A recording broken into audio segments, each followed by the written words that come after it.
Hi Scorpio, this is going to be your career and money reading for February 2020. This is a general reading, so it's not going to resonate with every single Scorpio.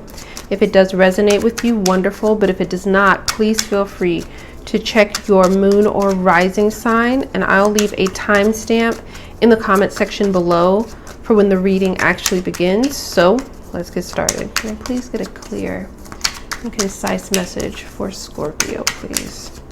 A clear and concise message for Scorpio. What is going on with their career and finance in the month of February? What does Scorpio need to know about their career and finance in the month of February?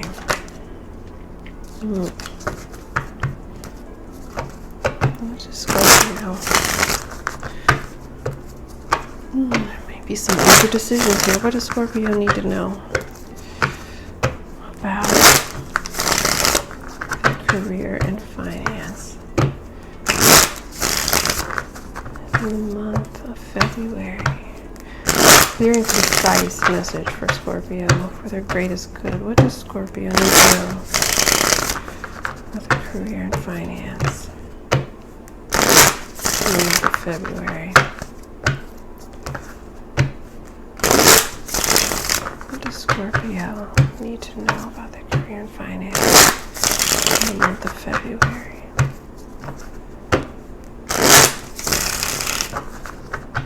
What does Scorpio need to know?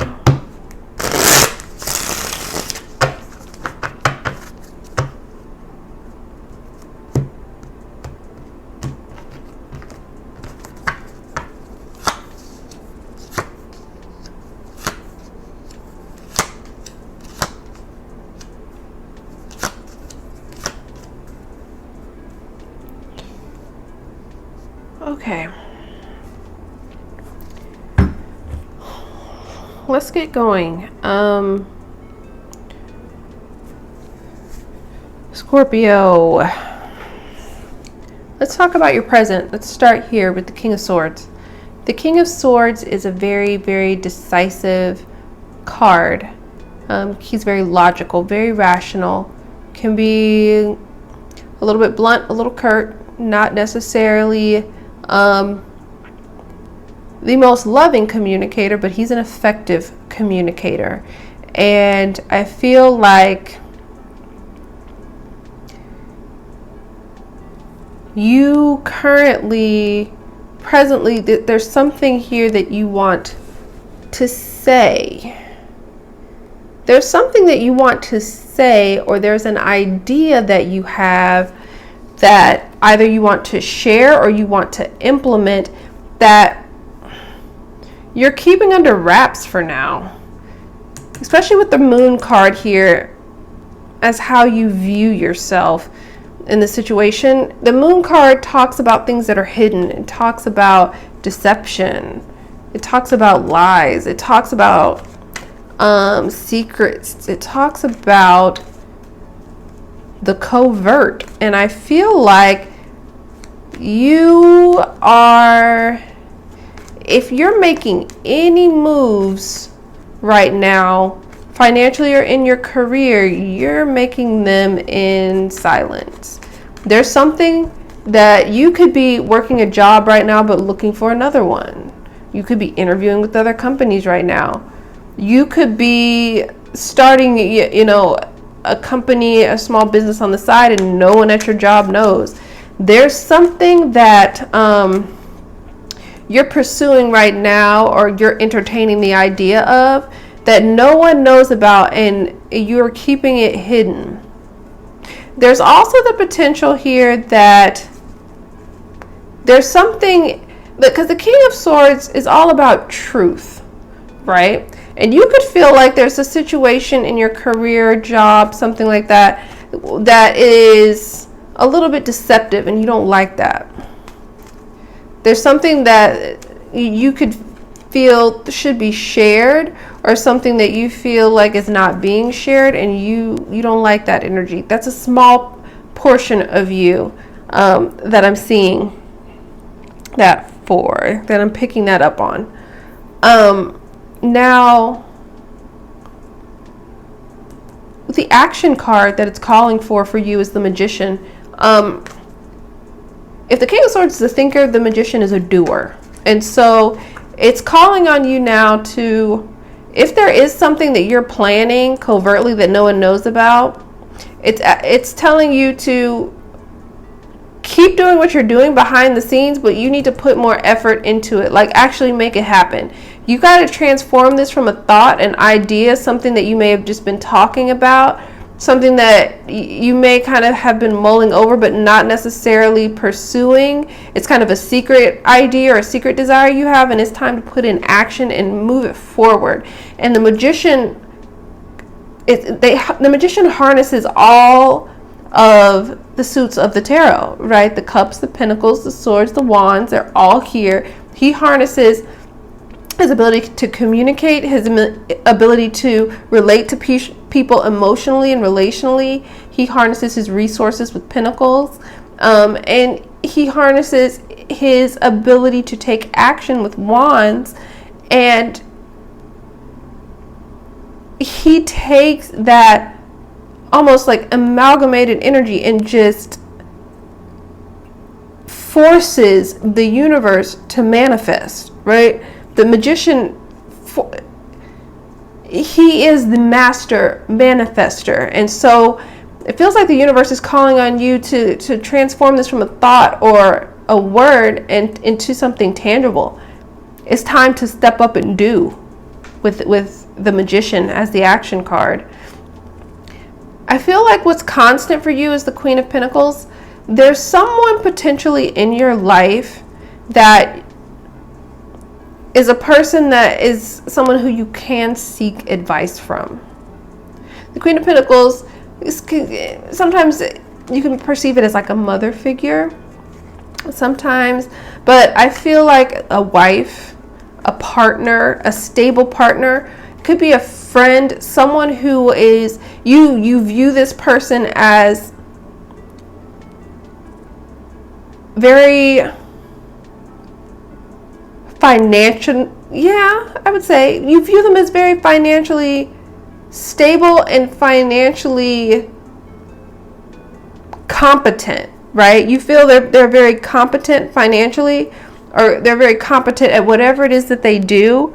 And I feel like this is a resource that you can tap into. And I feel like this person is always going to be there for you to help guide you and provide you with some kind of financial advice or financial assistance if you need it to get whatever it is that you may be moving from an idea to something tangible.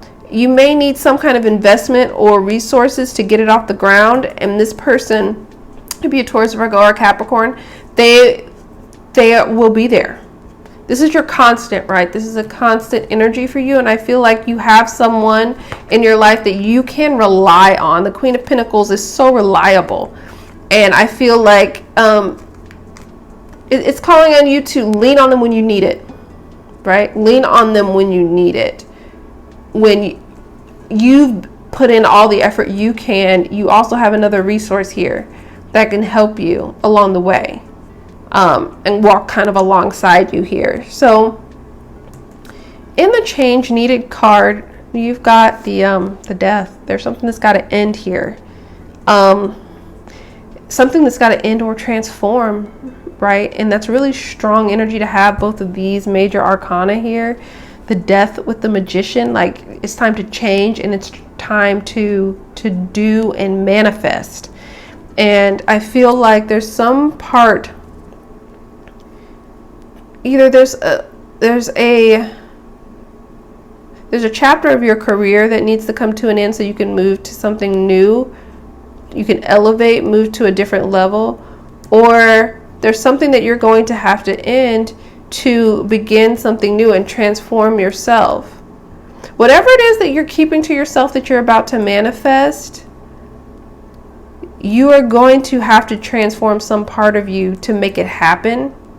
Some part of you is going to have to metaphorically die to be able to manifest this.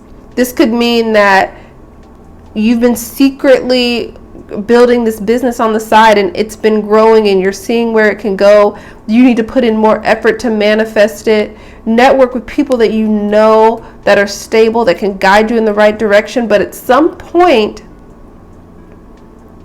you are going to have to, if you want this thing to get to the next level, you're going to have to close a chapter on what you're doing now and transform your life to move towards what you want to do. Now, in the past, you've got the Ace of Wands, and so that's why I feel like this was an idea that you had. There was a spark, right? The Ace of Wands talks about the spark of a new action, right? A new action towards something. So this is something that you've already started, that you've kind of kept under wraps a little bit. And you've kind of embraced this energy, right? It's less cerebral, right? You were kind of excited. You know, the Ace of Wands, you get excited about whatever this is. This is something that I can tell that you've got the excitement necessary to really jumpstart into this magician energy and really start to manifest this. Clearly, that happened for you in the past. But you've kept it under wraps here. I feel like you're keeping this under wraps until it's built up to a level where you can kind of end something, or before there's something you're not ready to share yet. It may not be at the level yet that you're ready to share it. So let's talk about your outcome card. You've got the Four of Cups here. I feel like there's something that's going to come into you that you're going to be so preoccupied with what's in front of you that you're going to miss something, right? The Four of Cups talks about boredom. It talks about rejection. It talks about apathy. I feel like if you don't harness this action that it's telling you, right, to move this forward, the most likely outcome, if you don't do that, is there's some kind of boredom that's going to set in with what you're doing now, or some kind of dissatisfaction with what you're doing now. Also, if you do start to harness this energy and make the changes necessary to really start to manifest this, it's going to become evident to you very quickly that whatever it is that you're doing, because what you're trying to manifest, this spark, it's on the side, clearly. It's not what you're currently doing. You're going to become very bored with what you're doing now. And it's going to happen fairly quickly for you when you start to actually begin to manifest and move this forward. It's going to happen very quickly, and you're going to quickly become very bored with what you're doing. And I think that's going to kind of propel you more into this magician energy. You're going to become bored with your current state of affairs, and it's going to force you to put more energy. You're going to put energy in. You're going to start to see the sprout, right?